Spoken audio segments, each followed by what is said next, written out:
What's up everyone? Welcome back to the channel. अब हम एक नया चैप्टर शुरू करने जा रहे हैं जिसका नाम है origin of transactions and source documents. तो यहाँ पे हम मेनली सोर्स डॉक्यूमेंट्स के बारे में पढ़ने वाले हैं, यहाँ पे हम मेनली वाउचर्स के बारे में पढ़ने वाले हैं। और अकाउंट्स की थ्योरी में ये एक ऐसा चैप्टर है जो काफ़ी ज़्यादा बच्चों को कन्फ्यूजन क्रिएट करता है क्योंकि इसमें कुछ ऐसी टर्म्स होती हैं, बट हम इसको आसान बनाएंगे एज ऑलवेज और आपके लिए बहुत अच्छा एक लेक्चर तैयार करेंगे। तो चलिए शुरू करते हैं इस इंटरेस्टिंग चैप्टर को और जल्दी से इसके अंदर चीजें खत्म करते हैं। Let's begin.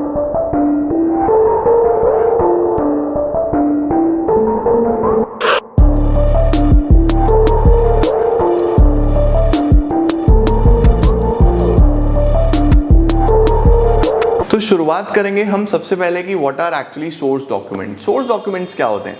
देखो, किसी भी ट्रांजैक्शन का फर्स्ट रिकॉर्ड को हम सोर्स डॉक्यूमेंट बोलते हैं। जैसा आप फर्नीचर लेने के लिए गए तो फर्नीचर का आपको बिल मिलेगा ना, वो बिल उसका पहला रिकॉर्ड है, वो ट्रांजैक्शन का रिकॉर्ड वो बिल है, उसको हम सोर्स डॉक्यूमेंट बोलेंगे। आप कोई सामान बेचते हो, आप बिल दोगे ना सामने वाले को, वो बिल एक सोर्स डॉक्यूमेंट है। आपने किसी को चेक दिया, चेक एक सोर्स डॉक्यूमेंट है। तो source document are the first records of any transaction. ठीक है, अब कितने प्रकार के सोर्स डॉक्यूमेंट्स हो सकते हैं? What are the types of source document? सबसे पहले आता है कैश मेमो। कैश मेमो, ये वर्ड आपने पहले भी सुना होगा। अगर आप कोई भी ट्रांजैक्शन कैश में करते हो, उसका बिल का लेन देन करोगे ना, उसको कैश मेमो बोलते हैं। तो what is cash memo? When a trader sell goods for cash, he gives a cash memo and he purchases goods for cash, he receives a cash memo. इसमें item कौन सी है, कितनी क्वांटिटी है, क्या rate है, क्या प्राइस है, वो सब लिखा होता है। दूसरा क्या आता है? Invoice and bill. अगर कोई भी ट्रांजैक्शन उधार में हुई हो, जैसे कैश में हुई है तो उसको कैश मेमो बोलेंगे, उधार में हुई है तो उसको जो बिल मिलेगा उसको हम बोलते हैं इनवॉइस। ठीक है, तो कैश के बिल को कैश मेमो, उधार के बिल को invoice. When a trader sell goods on credit, he prepares a sale invoice which contains the name of the party. नाम लिखा होगा, वही रेट लिखा होगा, क्वांटिटी लिखी होगी। मेन डिफरेंस यही है कि ये कैश का है, उधार का है। ठीक है, अगला आता है रिसिप्ट। रिसिप्ट क्या होता है सर? रिसिप्ट है हिंदी में रसीद। जो आपने उधार में माल खरीदा है, जब आप उसका पैसा दोगे तो बदले में कोई ना कोई प्रूफ तो होना चाहिए ना कि मैंने पैसा दे दिया। सामने वाला 3 महीने बाद फिर पैसे लेने आ जाए तो मैं क्या करूंगा? तो जब मैं पे करूंगा, सामने वाले से एक रिसिप्ट लूंगा। ठीक है, this is actually receipt, right. इसके बाद what is debit note and what is credit note?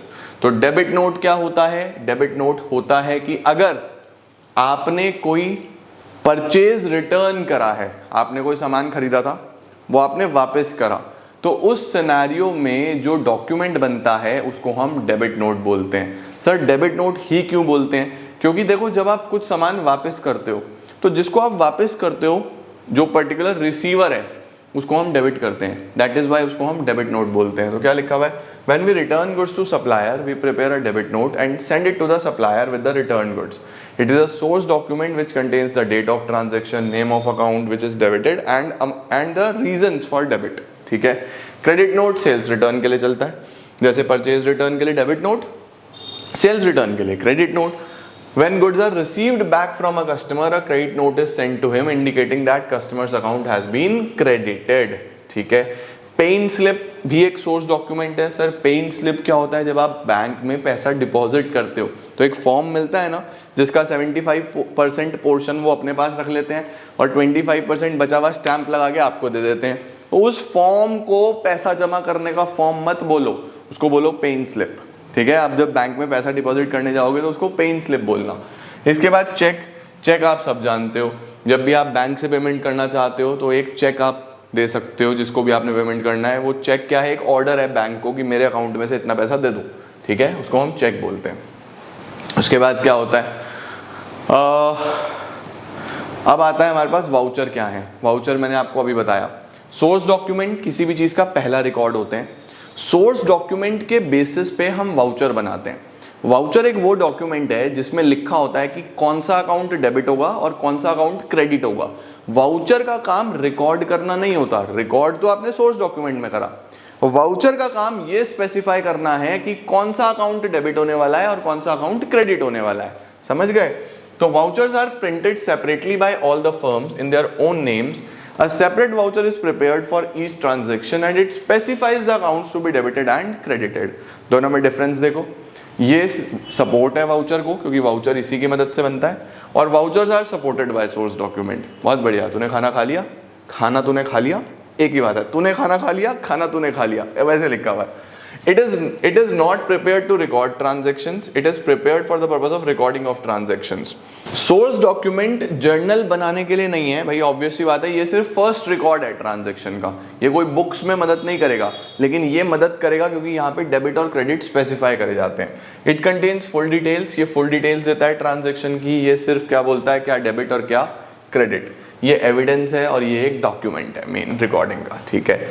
अब कितने प्रकार के वाउचर्स हो सकते हैं सर? वाउचर दो तरीके के, जैसे ट्रांजैक्शन दो तरीके की, कैश वाउचर अलग, नॉन कैश वाउचर अलग। अगर आप कैश में डील कर रहे हो, कैश ट्रांजैक्शन है तो कैश वाउचर बनेगा, उधार में डील कर रहे हो, क्रेडिट ट्रांजैक्शन है तो नॉन कैश वाउचर बनेगा, ठीक है। अब ये कितने प्रकार का हो सकता है? कैश वाउचर दो प्रकार का हो सकता है, डेबिट वाउचर पेमेंट के लिए, क्रेडिट वाउचर रिसिप्ट के लिए।